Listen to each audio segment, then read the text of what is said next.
This week in Metro Detroit, parents and kids are shocked and saddened over the stabbing death of a 7-year-old girl. Police say her older sister was responsible. The handwritten note that sparked this violent, heartbreaking attack. He laughed. He loved fun. He loved fun. A mother moved to tears after a crash kills her son and his best friend. Investigators say Warren police hit their car and the impact also critically injured an officer. What an attorney says should be investigated in this collision. And how about something to smile about? Those Tigers. The team's miraculous ascension from 10 games out of the playoffs to advancing to the next round. How fans are soaking in the team's first playoff series win in more than a decade. Those stories and more coming up on The Rundown. Welcome. I'm Brandon Hudson, and this is The Rundown, where we run down some of the biggest local stories of the week. We'll learn about that bathroom note that police say led a 13-year-old girl to kill her younger sister. We're going to hear how a community is still grieving over the tragic developments in the Neziah Harris case, and how you may be able to get your hands on Wednesday's playoff home game tickets for the Tigers. But first, let's get to our must-see videos. Here's video of a wild scene at a rally for former President Donald Trump, which is courtesy of the Michigan Advance. Fight breaks out between several vendors who were selling merchandise in Saginaw. Several men, they start punching each other. They fall out of the line and then through the barrier as people yell for them to stop. It doesn't appear to be about a political disagreement. Security moved in to break it up. The Republican presidential nominees event went on without delay. Our second video is of another fight caught on camera. This is outside the newly opened Big Chicken restaurant, which is owned by former NBA superstar turned analyst and entrepreneur Shaquille O'Neal. Fox 2's Jessica Dupnat gives us the details.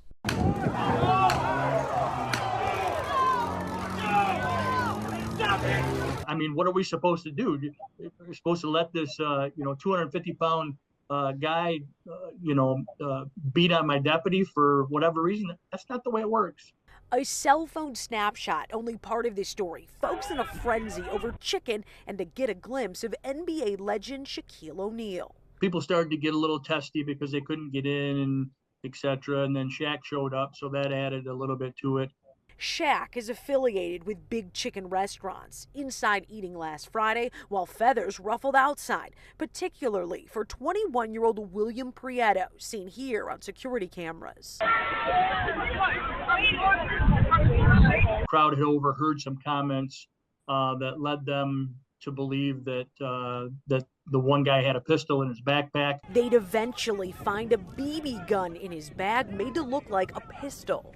A Livingston County Sheriff's deputy calls for backup, and they ask Prieto and his two female companions to leave. He doesn't and squares up, charging deputies. Unfortunately, none of this had to happen if they would have just left. With a mass crowd and mass shootings on their minds, deputies want to move the trio away, but it escalates. The guy saw what was going on. I assume he thought that we pushed her down or whatever and went and clotheslined the deputy.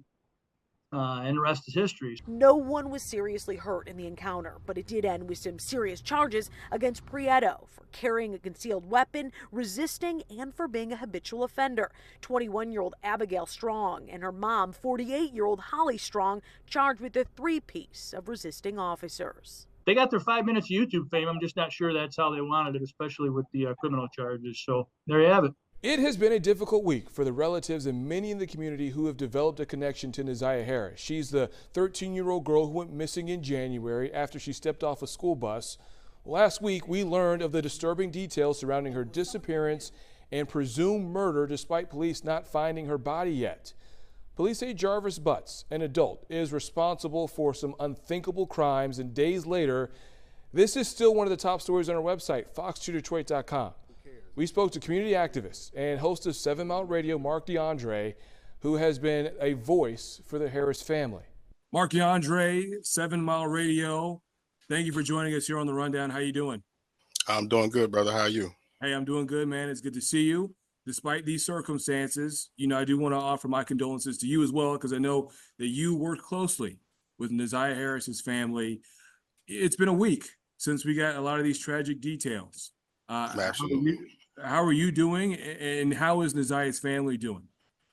I'm doing good, man. As I, came to my conclusion about this story months ago, when the information came through my podcast, I pretty much like I said, I felt like I had it figured out as far as what the outcome was going to be back then.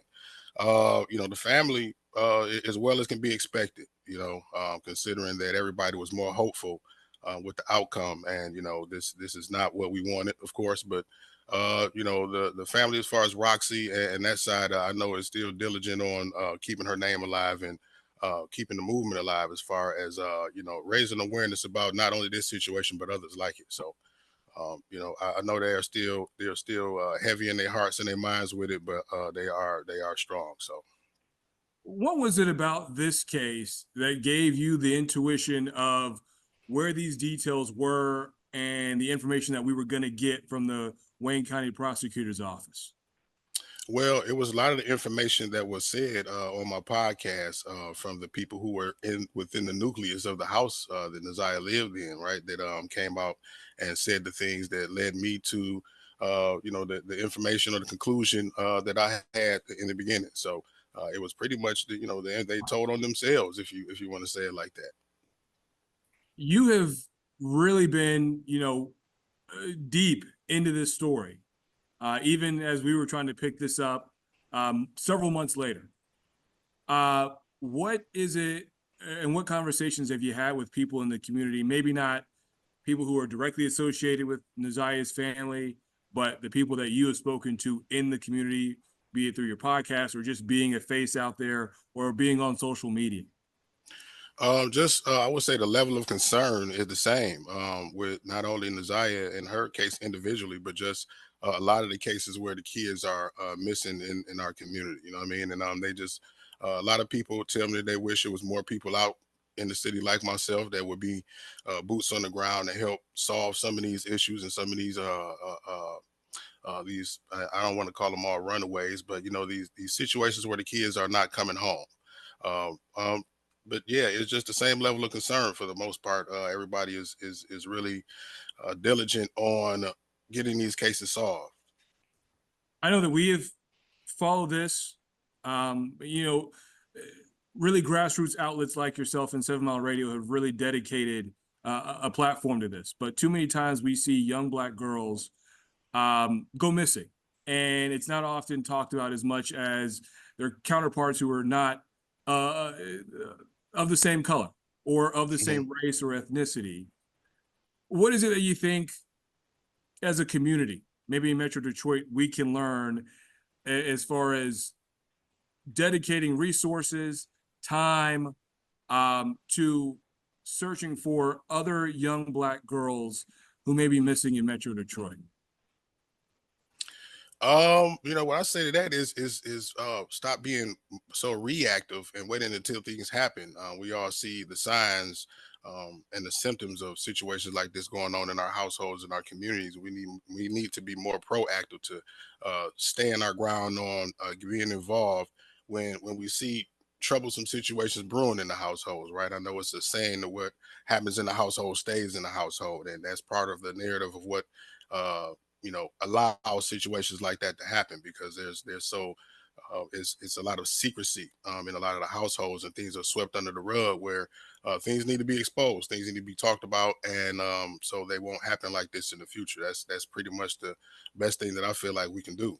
And as well as provide more resources for kids, or not only just kids, but anybody who may be in a situation like this, where there may be sexual abuse, physical abuse, where they need to get help. We need to have more resources out there available for that. How do people like yourself, how do community advocates like yourself, how do people who may be watching this and others who have some sort of connection to Naziah that's developed over the last 9-10 months, how do you keep her legacy alive? Actually, me and Roxy and a few of our family members are actually working on putting together something just for that, to help solve, like I said, some of these issues that's going on in our community that's causing some of the kids to run away or to become up missing, or to help some of the kids who have ran away, and help them solve the problems that they're going through. So we do have some things in place that we're working on to get out in the community and be more involved and help some of these things stop happening. Because to say that we can stop them all is a stretch, but if we can help one or two, you know, I feel like the job is done. So. Most definitely. Mark, before we let you go, let our viewers know where they can find you, where they can hear you, where they can find you on social media. My Facebook page, Mark DeAndre Live, either one, or my platform, 7 Mile Radio on Facebook. 7mileradio.com is the website. Good talking to you, man. Thanks so much for what you do. Appreciate you, man. Anytime. Well, families in one Taylor neighborhood are still at a loss for words. It's a story that still has more questions than answers. Now, police say that this week, a 13-year-old girl who was babysitting her younger sister stabbed her to death, and they say it was all over a note to flush the toilet. Camilla Miri has the details. A 13-year-old called the father first and then called 911. Telling a dispatcher she had stabbed her 7-year-old sister. It happened Saturday afternoon at their home on Banner Street in Taylor, when the 13-year-old was babysitting the younger girl. We have over 10 stab wounds. So, ranging from the abdomen to the head to the neck. The 7-year-old was taken to an area hospital where she was pronounced deceased. Police say the older sister used 2 knives, a butcher knife and a hunting knife. All I can say is it's shocking and it's very tragic. The motive for the brutal attack? It stemmed from a note that was placed in the bathroom, and then the note was about flushing the toilet, like a simple note about flushing the toilet. That note was left by the 7-year-old girl Monday, a makeshift memorial in their front yard. She would always want to be friends with everybody. She would ride her bike and keep to herself. The 13-year-old is being tried as a juvenile. She is being charged with first-degree premeditated murder, felony murder, and child abuse in the first degree. Prior to this, she was not a problem in the house to the parents, and as well as the mother said that no problems at school. She's never been in trouble at school either. She's very quiet and all that. She's like one of the stranger ones, kind of. But I've never seen her like this. I never thought she would do anything like this. When my grandma told me, I was horrified because they were like they were best friends, even though they were sisters. They would always play together. They had My Little Pony toys, and they would play with each other. In Taylor, Camila Miri, Fox 2 News. To another story that has moved people to tears, and it involves 2 Warren police officers that crashed into a car and with 2 men inside. Those men did not survive. Lauren Edwards has some new information involving security camera video that shows the impact of the crash. Officers involved in the accident. It's going to be Shaner and Sherman. I caught that crash, and it really just hurted me real bad to see it. When I first looked at it to see how fast that car was going. This was the scene Monday morning at the intersection of Shaner and Prospect after a Warren police vehicle and a civilian vehicle, a Dodge Durango, collided. I woke up about 4:30 a.m. I went to the bathroom and I heard like a loud explosion, and it kind of shook my house. What shook the house was also caught on security video. When I got down here, the truck was already flipped over. Warren police say 2 officers were critically injured in the crash. Yeah, we need medics. We need my car. They say 1 officer underwent surgery. Both are expected to be okay. The owner of the video, stunned, asking about the police lights and were they on? And that's the key issue. If he would have seen the lights, he would have never turned in front of the police. So they seemed like they was doing at least 80, 90 miles an hour. The other men in the Dodge Durango, 34-year-old Cedric Hayden and 33-year-old DeJuan Pettis, died. Neighbors are hoping that justice is ultimately served. Shed some tears, because, it's senseless and they didn't deserve, to leave this earth of the hands of the law. We reached out to the Warren Police Department and they tell us that the investigation has officially been turned over to the Macomb County Sheriff's Office. We then reached out to them. They declined our request for an interview, saying that there are no new updates at this time. I'm Lauren Edwards, Fox 2 News. 3 cheers for Detroit, boys!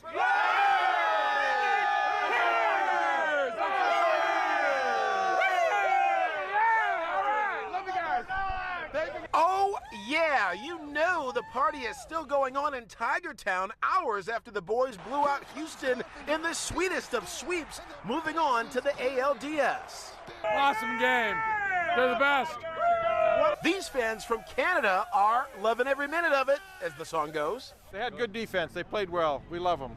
They're great guys, even from Canada. We love them. They pulled them out of the They hole. pulled them out of the That's hole, it. exactly. We stopped by the Tin Roof Bar downtown to find fans of the Tigers lifting a celebratory adult beverage or two, with the sizzle of victory still sizzling, even though it got a little tense for a while. We were behind at one point, but we came through with that 3 runs, and I thought it was a great, thing for Detroit to advance in the series, and it's awesome. I'm pretty happy that Detroit came on top. It's about time. I'm so happy that we came out on top. Over at the Comerica Park watch party, Houston champ. fans could not believe what they saw as they now look ahead to a rendezvous with Cleveland. I got goosebumps right now. That was it. I knew. Then it was like, we're coming here on Wednesday. And it seems this magical run came out of nowhere. Many fans were frustrated mid-season, but now...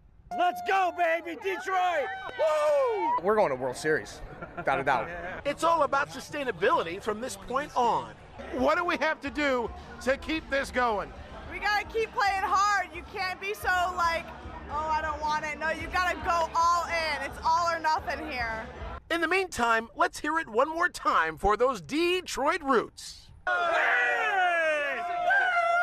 Yeah, keep those cheers going. It's been 10 years since we've seen a Tigers postseason, and it gives you all those feels, no doubt. Of course, we'll do 2 of those games in Cleveland starting Saturday. Then they'll bring it back to Detroit on Wednesday. And get those tickets if you can. They are quite pricey, no doubt. We're downtown. Dave Kinchin, Fox 2 News. Now, if you're looking for tickets to the playoff home game on October 9th, it will cost you. We looked at 4 notable ticket vendors: Ticketmaster, SeatGeek, StubHub, Vivid Seats. Now, as of Thursday, the cheapest was standing room only for at least $135. The most expensive seats were between $4,000 and $7,500. But then we discovered the highest price was on Vivid Seats at more than $18,000. Well, hopefully, if you are going to the playoff game, it did not break the bank. Well, that ends this week's rundown. I'm Brandon Hudson. We appreciate you watching as always, and we'll see you next time.